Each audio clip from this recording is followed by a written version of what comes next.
Hello friends, कैसे हैं आप लोग। आई होप आप लोग बहुत ही अच्छे होंगे और बहुत ही अच्छी तरीके से अपनी तैयारी कर रहे होंगे। तो जैसा कि हम फूड सेफ्टी ऑफिसर के महत्वपूर्ण पीवाईक्यू करवा रहे हैं, तो जिसमें हमने कल की वीडियो में 70 क्वेश्चन करवा दिए थे, तो आज हम उसके आगे के क्वेश्चन करने वाले हैं, जिसमें आपको फूड सेफ्टी ऑफिसर की क्लास में आज हम MPPSC फूड सेफ्टी ऑफिसर के एग्ज़ाम की पेपर्स 2 के यूनिट 10 का एक सब टॉपिक है, जिसमें सभी राज्यों के PSC के विगत वर्षों के संपूर्ण प्रश्न समाहित हो जाएंगे।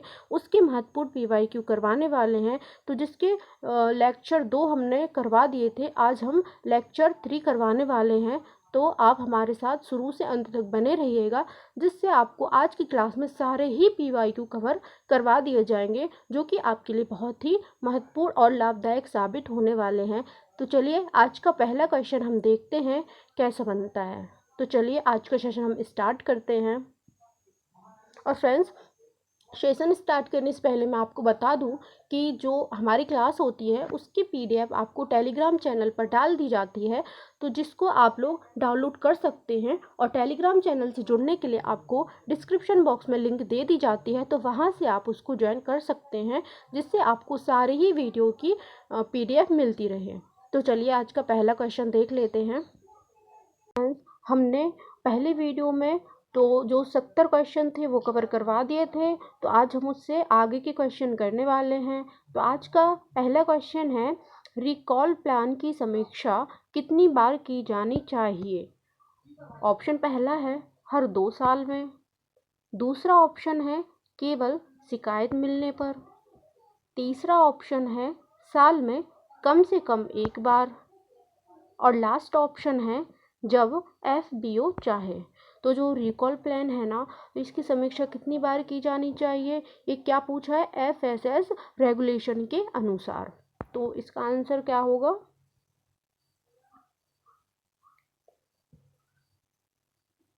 तो FSS रेगुलेशन के अनुसार रिकॉल प्लान की समीक्षा साल में कम से कम एक बार की जानी चाहिए। तो इसका आंसर होगा साल में कम से कम एक बार, है ना। अगला क्वेश्चन है, निम्न में से कौन सी संस्था कोडेक्स एलिमेंटेरियस कमीशन की सदस्य नहीं है लेकिन ऑब्जर्वर है। तो ऑप्शन पहला है भारत, दूसरा ऑप्शन है अमेरिका, तीसरा ऑप्शन है नेपाल, एंड लास्ट ऑप्शन है चीन। तो इसका आंसर क्या होगा। क्या पूछा है, कोडेक्स एलिमेंटेरियस कमीशन की सदस्य नहीं है, तो कौन सी संस्था नहीं है बताएं। तो इसका आंसर क्या हो जाएगा, इसका आंसर हो जाएगा नेपाल। कौन सी संस्था नहीं है, नेपाल नहीं है ना। अगला क्वेश्चन है, निम्न में से कौन सी अवस्था फसाई के तहत ग्रीवेंस रेड्रेसल सिस्टम का रेड्रेसल का हिस्सा नहीं है। क्या पूछा है, ग्रीवेंस रेड्रेसल का हिस्सा नहीं है ना। तो ऑप्शन पहला है FOSCOS पोर्टल, दूसरा ऑप्शन है ऑनलाइन कंज्यूमर कंप्लेंट्स, तीसरा ऑप्शन है national consumer helpline, and last option है ग्राम सभा शिकायत प्रपत्र। तो इसका आंसर क्या होगा। तो जो ग्रीवेंस रेड्रेसल है ना, तो वो क्या है, वो एक प्रकार का शिकायत निवारण या परिवेदना निवारण होता है। तो इसका आंसर क्या होगा बताएं।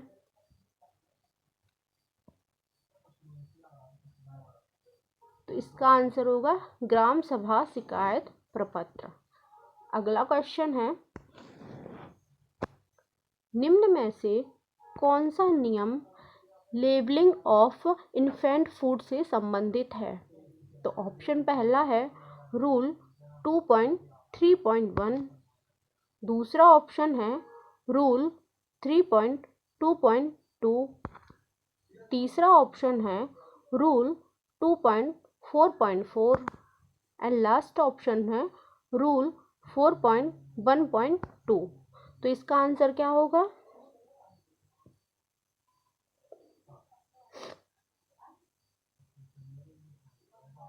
इसका आंसर होगा रूल 2.4.4। तो फ्रेंड्स, मैं आपको कुछ इन्फॉर्मेशन देना चाहती हूँ। तो अगर आपको इस क्लास की पीडीएफ चाहिए है तो पीडीएफ आपको टेलीग्राम चैनल पर मिल जाएगी, और टेलीग्राम चैनल से जुड़ने के लिए आपको डिस्क्रिप्शन बॉक्स में लिंक दे दी जाती है, तो आप वहाँ से उसको ज्वाइन कर सकते हैं।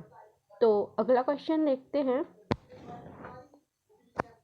फसाई अधिनियम की धारा 34 किस विषय से संबंधित है?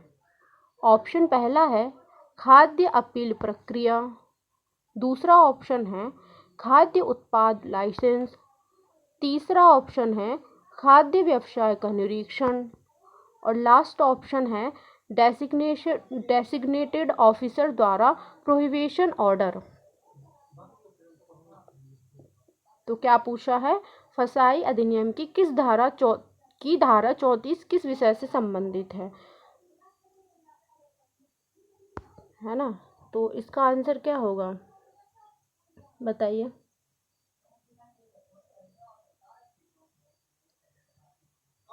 तो इसका आंसर होगा डेसिग्नेटेड ऑफिसर द्वारा प्रोहिबिशन ऑर्डर। क्या होगा? डेसिग्नेटेड ऑफिसर द्वारा प्रोहिबिशन ऑर्डर, है ना? प्रोहिबिशन ऑर्डर, है ना? इसका आंसर हो जाएगा। अगला क्वेश्चन है, खाद्य विश्लेषक की नियुक्ति कौन करता है? ऑप्शन पहला है राज्य सरकार, दूसरा ऑप्शन है केंद्र सरकार, तीसरा ऑप्शन है फसाई, और लास्ट ऑप्शन है राज्य खाद्य सुरक्षा आयोग। तो इसका आंसर क्या है? तो खाद्य विश्लेषक की नियुक्ति कौन करता है? राज्य सरकार। अगला क्वेश्चन है, निम्न में से कौन सी तकनीक प्रोटीन आधारित मिलावट की पहचान में प्रयुक्त होती है? तो ऑप्शन पहला है यूवी स्पेक्ट्रोस्कोपी, दूसरा ऑप्शन है एलिसा, तीसरा ऑप्शन है टीएलसी, एंड लास्ट ऑप्शन है सेंट्रीफ्यूगेशन। तो इसका आंसर क्या है? तो इसका आंसर क्या होगा? क्या पूछा है? कौन सी तकनीक द्वारा प्रोटीन आधारित मिलावट की पहचान की जाती है? तो इसका आंसर क्या है, बताइए। तो जो एलिसा टेस्ट होता है ना, तो एलिसा टेस्ट द्वारा जो प्रोटीन आधारित मिलावट है तो उसकी पहचान के लिए किया जाता है। तो एलिसा टेस्ट प्रोटीन आधारित मिलावट की पहचान में उपयोग होता है ना? तो अगला क्वेश्चन है, फूड सेफ्टी सर्विलांस का मुख्य उद्देश्य क्या है? ऑप्शन पहला है नमूने बेचना, दूसरा ऑप्शन है निरीक्षण टालना, तीसरा ऑप्शन है संभावित जोखिमों की पूर्व पहचान और रोकथाम, और लास्ट ऑप्शन है उत्पादन बढ़ाना। तो इसका आंसर क्या है?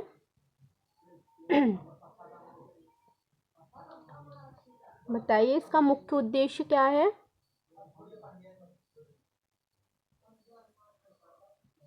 तो इसका आंसर होगा संभावित जोखिमों की पूर्व पहचान और रोकथाम, है ना? तो इसका मुख्य उद्देश्य है संभावित जोखिमों की पूर्व पहचान और रोकथाम। अगला क्वेश्चन है, निम्न में से कौन सी जानकारी नॉन रिटेल कंटेनर्स पर अनिवार्य नहीं है? ऑप्शन पहला है खाद्य का नाम, दूसरा ऑप्शन है निर्माण तिथि, तीसरा ऑप्शन है FSSAI license number, and last option है उपभोक्ता मूल्य। तो इसका आंसर क्या है, बताइए। तो इसका आंसर होगा उपभोक्ता मूल्य। अगला क्वेश्चन है,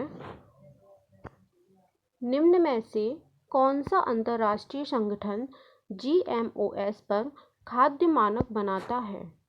ऑप्शन पहला है FAO, दूसरा ऑप्शन है ISO, तीसरा ऑप्शन है कोडेक्स, एंड लास्ट ऑप्शन है WHO। तो इसका आंसर क्या है? तो पहले इसके कुछ फुल फॉर्म देख लेते हैं। तो जो एफ एस ओ है ना, एफ ए ओ है ना, सॉरी यहाँ एफ एस ओ होगा, है ना, एफ एस होगा। तो इसका क्या होगा? Food safety officer. क्या होगा? Food safety officer. इसको हिंदी में बोलते हैं खाद्य सुरक्षा अधिकारी। दूसरा ऑप्शन है जैसे आईएसओ। तो आईएसओ का फुल फॉर्म क्या होगा? इंटरनेशनल ऑर्गेनाइजेशन फॉर स्टैंडर्डाइजेशन, है ना। और डब्ल्यूएचओ का full form world health organization, है ना। तो अब इसका आंसर बताइए क्या है? मैंने आपको फुल फॉर्म बता दिए हैं, तो आपको थोड़ा बहुत समझ में आ गया होगा, तो इससे आपको आंसर करने में भी आसानी होगी। बताइए। तो इसका आंसर होगा कोडेक्स। क्या होगा? कोडेक्स। अगला क्वेश्चन है, रिकॉल और विड्रॉल में मुख्य अंतर क्या है? ऑप्शन पहला है दोनों समान है। दूसरा ऑप्शन है रिकॉल बाजार से हटाना है, विड्रॉयल वितरण से पहले रोकना। तीसरा ऑप्शन है रिकॉल स्वैच्छिक है जबकि विड्रॉयल कानूनी। एंड लास्ट ऑप्शन है रिकॉल केवल निर्यात पर लागू होता है। तो इसका आंसर क्या होगा? तो जो विड्रॉयल है, तो इसका मतलब क्या होता है? जैसे निकासी या प्रत्याहार। तो विड्रॉयल मतलब निकासी या प्रत्याहार होता है। तो अब इसका आंसर बताइए।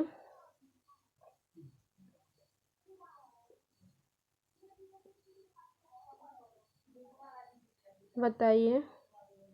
तो इसका आंसर होगा रिकॉल बाजार से हटाना है जबकि विड्रॉयल वितरण से पहले रोकना है ना। तो इसका आंसर बी सही हो जाएगा।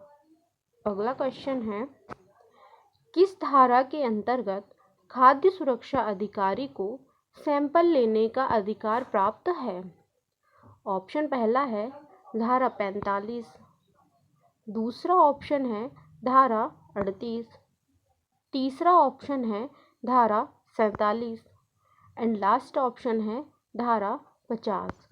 तो कौन सी धारा के अंतर्गत खाद्य सुरक्षा अधिकारी को सैंपल लेने का अधिकार प्राप्त है?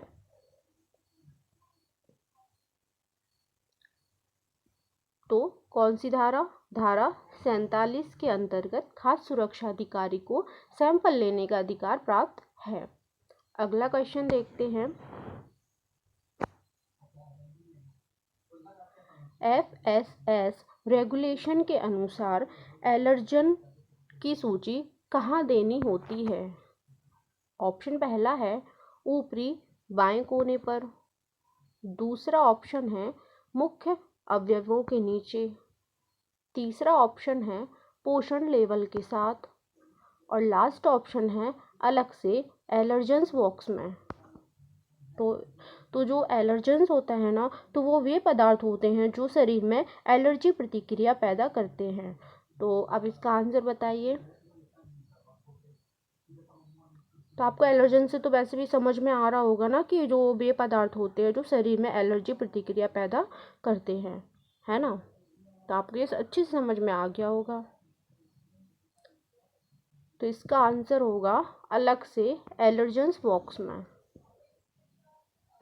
अगला क्वेश्चन है, निम्न में से कौन सा सब स्टैंडर्ड फूड का है? निम्न में से कौन सा उदाहरण सब स्टैंडर्ड फूड का है? ऑप्शन पहला है बिना लेबल का पैक। दूसरा ऑप्शन है फसाई नंबर ना होना। तीसरा ऑप्शन है गुणवत्ता में कमी लेकिन स्वास्थ्य को नुकसान ना हो। और लास्ट ऑप्शन है जानलेवा तत्व की उपस्थिति। तो सब स्टैंडर्ड फूड का उदाहरण कौन सा है?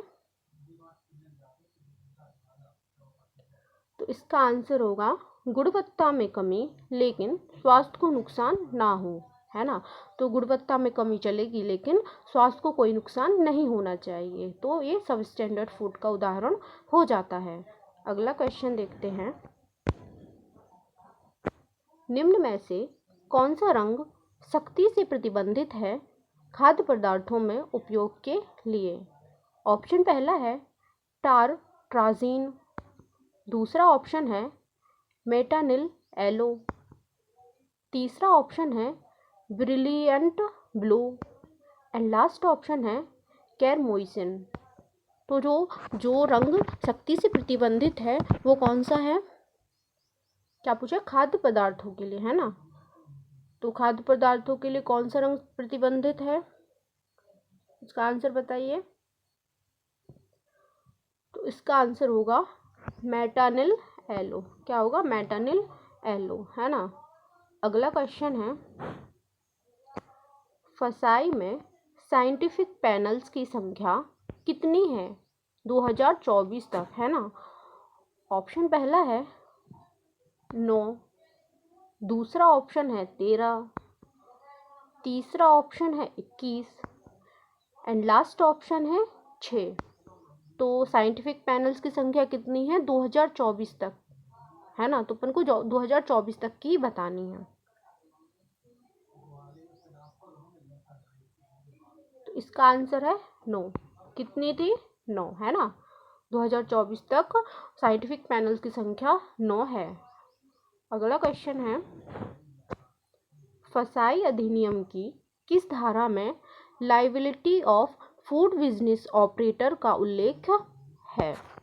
ऑप्शन पहला है धारा 24, दूसरा ऑप्शन है धारा 26, तीसरा ऑप्शन है धारा 29 एंड लास्ट ऑप्शन है धारा 34। तो इसका आंसर क्या है बताइए। तो किस धारा में liability of food business operator का उल्लेख है?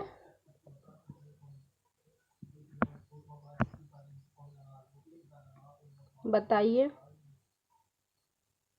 इसका आंसर क्या है? इसका आंसर होगा धारा 26। तो धारा 26 में liability of food business operator का उल्लेख है। अगला क्वेश्चन है, निम्न में से कौन सी अपमिश्रण परीक्षण विधि दूध में यूरिया की उपस्थिति के लिए उपयोग की जाती है? तो मतलब जो दूध में यूरिया की उपस्थिति है उसका पता लगाने के लिए कौन सी परीक्षण विधि उपयोग में लाई जाती है, ये क्वेश्चन है ना। तो ऑप्शन देख लेते हैं। पहला ऑप्शन है मिल्क स्निफ टेस्ट, दूसरा ऑप्शन है ब्रिक्स मीटर, तीसरा ऑप्शन है di methyl amino benzaldehyde reaction and last option है लाल लिटमस टेस्ट। तो कौन सा टेस्ट है जिसके द्वारा जो दूध में यूरिया की उपस्थिति होती है उसका पता लगाने के लिए किया जाता है? तो इसका आंसर क्या होगा?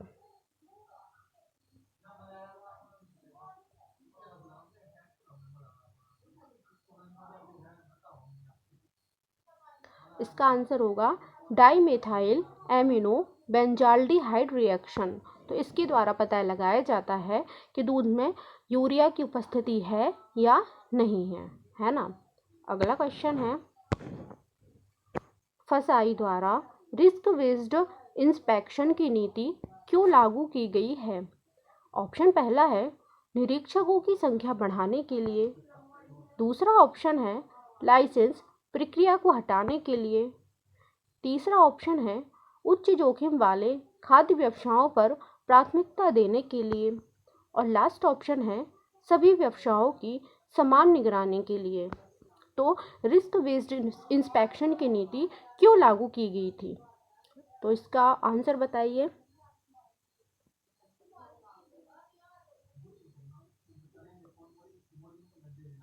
तो इसका आंसर हो जाएगा उच्च जोखिम वाले खाद्य व्यवसायों पर प्राथमिकता देने के लिए।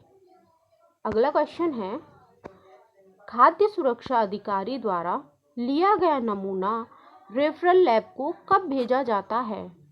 ऑप्शन पहला है जब FBO सहमत ना हो, दूसरा ऑप्शन है जब राज्य प्रयोगशाला में विवाद हो, तीसरा ऑप्शन है जब उपभोक्ता मांग करे एंड लास्ट ऑप्शन है दोनों, A और B। तो इसका आंसर क्या होगा?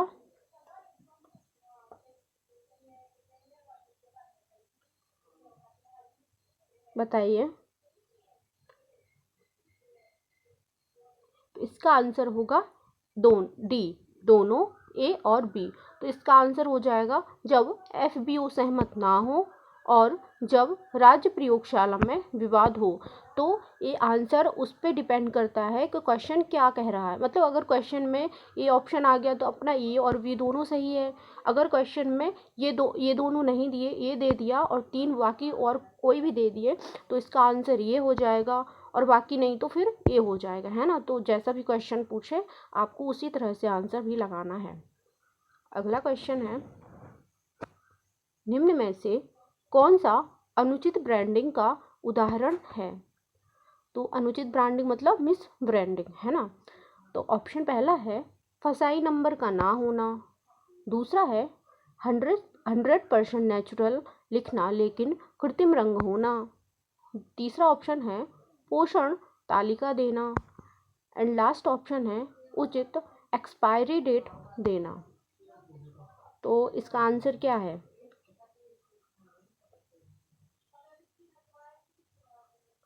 इसका आंसर हो जाएगा 100% नेचुरल लिखना लेकिन कृत्रिम रंग ना हो। FSS रूल्स 2011 में सैम्पलिंग प्रोटोकॉल को रेगुलेट करने वाला नियम कौन सा है। ऑप्शन पहला है रूल 2.3.1, दूसरा ऑप्शन है रूल 2.1.1, तीसरा ऑप्शन है रूल 2.2.2 एंड लास्ट ऑप्शन है रूल 3.1.1। तो इसका आंसर क्या है। इसका आंसर होगा रूल 2.1.1। अगला क्वेश्चन है, निम्न में से किस फूड में लीड क्रोमेट की मिलावट देखी जाती है। ऑप्शन पहला है दूध, दूसरा ऑप्शन है सरसों, तीसरा ऑप्शन है चाय पत्ती और लास्ट ऑप्शन है चीनी। तो किस फूड में लीड क्रोमेट की मिलावट देखी जाती है। दूध में देखी जाती है कि सरसों में देखी जाती है कि चाय पत्ती में देखी जाती है या फिर चीनी में। तो इसका आंसर क्या है बताइए। तो जो लीड क्रोमेट है ना, तो उससे सरसों में मिलावट देखी जाती है ना। तो सरसों में लीड क्रोमेट की मिलावट देखी जाती है। तो इसका आंसर हो जाएगा सरसों, है ना। अगला क्वेश्चन देखते हैं, कोडेक्स एलिमेंटेरियस कमीशन किस वर्ष गठित की गई थी। ऑप्शन पहला है 1961, दूसरा ऑप्शन है 1985, तीसरा ऑप्शन है 1974 एंड लास्ट ऑप्शन है 1950। तो कोडेक्स एलिमेंटेरियस कमीशन किस वर्ष गठित की गई थी बताएं। तो इसका आंसर हो जाएगा 1961। क्या हो जाएगा 1961। अगला क्वेश्चन है,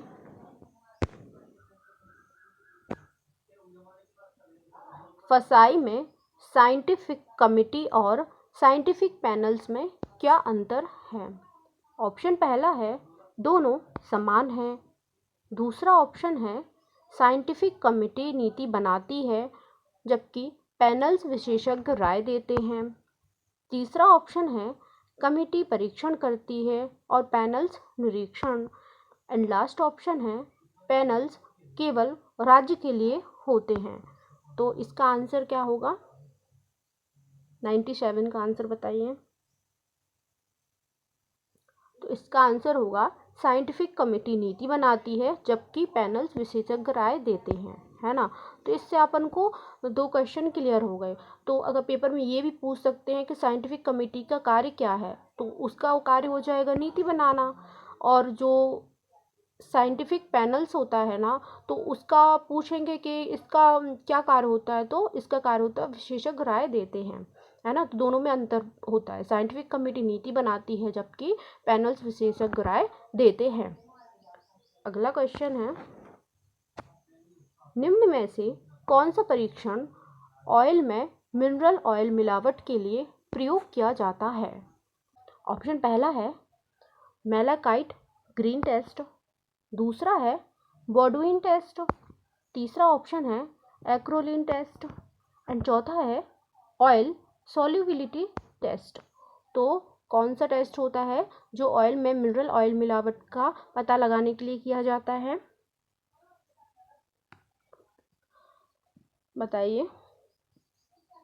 तो इसका हो जाएगा बॉडविन टेस्ट। क्या होगा? बॉडविन टेस्ट। तो बॉडविन टेस्ट का प्रयोग किस लिए किया जाता है? जो देसी घी होता है तो उसमें ये पता लगाने के लिए कि घी में वनस्पति घी या तिल के तेल को मिलाया गया है या नहीं। अगला क्वेश्चन है, निम्न में से कौन सा पदार्थ सरसों के बीज में मिलाया जाता है और अत्यधिक विषाक्त होता है? ऑप्शन पहला है पीला मिट्टी, दूसरा ऑप्शन है चॉक पाउडर, तीसरा ऑप्शन है ऑर्गेमोन बीज एंड लास्ट ऑप्शन है स्टार्च। तो इसका आंसर क्या होगा? बताइए।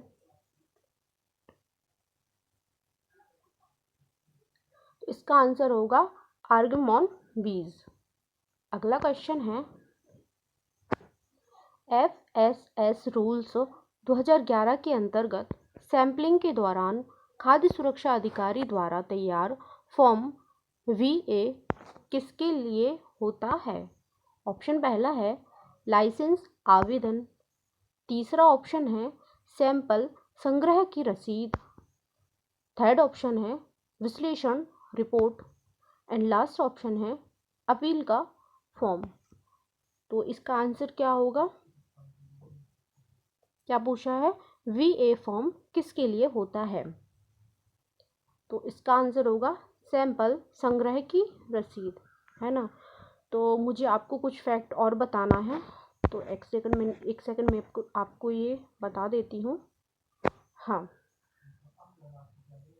तो जो मेलाकाइट ग्रीन टेस्ट होता है तो एक किसके लिए उपयोग किया? अपन ने ये देखा है तो अपन को सारे देख ले, कोई भी पेपर में पूछ सकते हैं ना, तो सारे देखना ही ज़रूरी हो जाता है। तो जो मेलाकाइट ग्रीन टेस्ट होता है तो वो किसके लिए प्रयोग किया जाता है? जो हरी सब्जियां होती हैं ना, तो आजकल उनमें बहुत ज़्यादा मिलावट होने लगी है, तो हरी सब्जियों में मिलावट का पता लगाने के लिए मेलाकाइट ग्रीन टेस्ट का उपयोग किया जाता है। बॉडविन टेस्ट का अपन ने पढ़ लिया कि वो ऑयल में मिलावट का पता लगाने के लिए किया जाता है। एंड अब बचा कि एक्रोलिन टेस्ट का उपयोग किस लिए किया जाता है? तो जो एक्रोलिन टेस्ट होता है तो इसका उपयोग वसा और तेलों में ग्लिसरॉल या ग्लिसरीन की उपस्थिति पता लगाने के लिए किया जाता है। तो एक्रोलिन टेस्ट जो तेल और वसा हैं तो उसमें ग्लिसरॉल या ग्लिसरीन का पता लगाने के लिए किया जाता है। अब बचा ऑयल सॉल्युबिलिटी टेस्ट, तो इसका उपयोग किस लिए किया जाता है? तो जो ऑयल सॉल्युबिलिटी टेस्ट होता है तो यह परीक्षण एक नमूने को क्लोरोफॉर्म या अल्कोहल में मिलाकर किया जाता है। तो इसका परीक्षण कैसे किया जाता है? क्लोरोफॉर्म या अल्कोहल में मिलाकर किया जाता है। यदि नमूना इन विलायकों में घुल जाता है तो वसा या तेल की उपस्थिति की पुष्टि हो जाती है ना। तो आपको ये चारों टेस्ट क्लियर हो गए होंगे, तो आपसे कोई भी पूछ ले आपसे सारा ही बन जाएगा। और जो एक्रोलिन टेस्ट होता है ऐसे ही एक सी एक्रोलिन टेस्ट भी होता है। तो सी एक्रोलिन टेस्ट का उपयोग वसा और तेल को जब परख नली में पोटेशियम बाइसल्फाइड के कुछ क्रिस्टल के साथ गर्म किया जाता है तो तीखी जलन पैदा करने वाली गंध या एक्रोलिन की गंध वसा या तेल की उपस्थिति की पुष्टि करती है ना। और जब पोटेशियम बाइसल्फाइड है तो इसका सूत्र क्या होगा? KHSO4, है ना। तो चलिए फ्रेंड्स, आज के लिए बस इतना ही। आज ही हमारे 100 क्वेश्चन कंप्लीट हो चुके हैं, तो अब हम इसके आगे कुछ करेंगे। तो फ्रेंड्स, आपको जिस भी टॉपिक पे PYQ चाहिए होते हैं आप हमको कमेंट सेक्शन में बता दिया करो, हम आपके लिए वो प्रोवाइड करा देंगे। तो चलिए फ्रेंड्स, आज का सेशन हम यहीं वाइंड अप करते हैं। आपको हमारी वीडियो कैसी लगी कमेंट बॉक्स में ज़रूर बताइएगा। अब मुलाकात होगी हमारे नेक्स्ट सेशन में, तब तक के लिए bye bye, take care, have a nice day, thank you.